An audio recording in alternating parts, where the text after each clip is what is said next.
Materi kita pada kali ini yaitu tentang tumbuhan tingkat tinggi dan tumbuhan tingkat rendah. Tumbuhan tingkat tinggi merupakan tumbuhan biji. Tumbuhan tingkat tinggi dikatakan sebagai tumbuhan biji sebab jenis tumbuhan ini merupakan jenis tumbuhan yang mempunyai akar, daun sejati, dan juga memiliki batang disertai dengan organ tambahan yang memiliki buah dan juga daun. Tumbuhan biji juga sering dikenal dengan tumbuhan berbunga.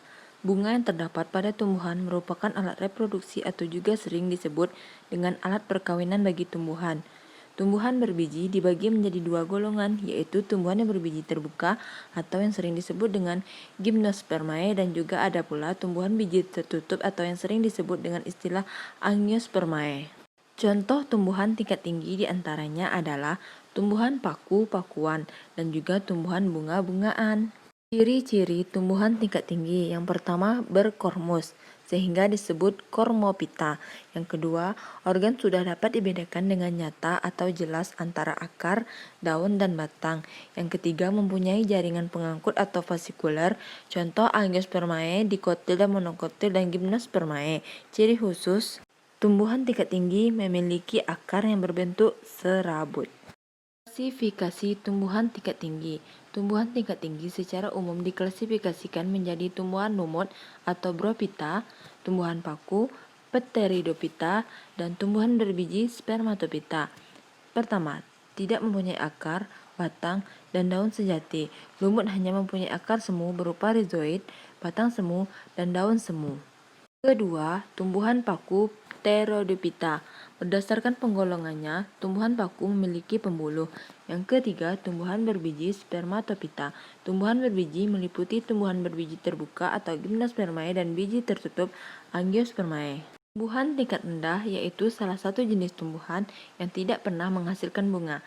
Ciri-cirinya, tingkat rendah yang pertama bertalus sehingga disebut tumbuhan talophyta, yang kedua organ masih sangat sederhana, dan yang ketiga belum mempunyai jaringan pengangkutan, contoh Bryophyta dan alga.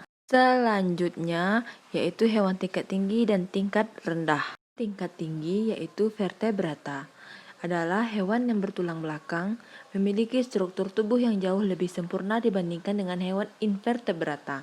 Hewan vertebrata memiliki tali yang memiliki susunan tempat terkumpulnya sel-sel saraf dan memiliki perpanjangan kumpulan saraf dari otak. Tali ini tidak memiliki oleh yang tidak bertulang punggung.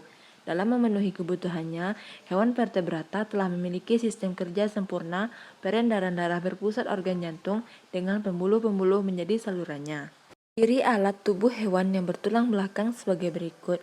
1. Mempunyai kelenjar bundar. 2. Susunan saraf terdiri atas otak dan sumsum tulang belakang.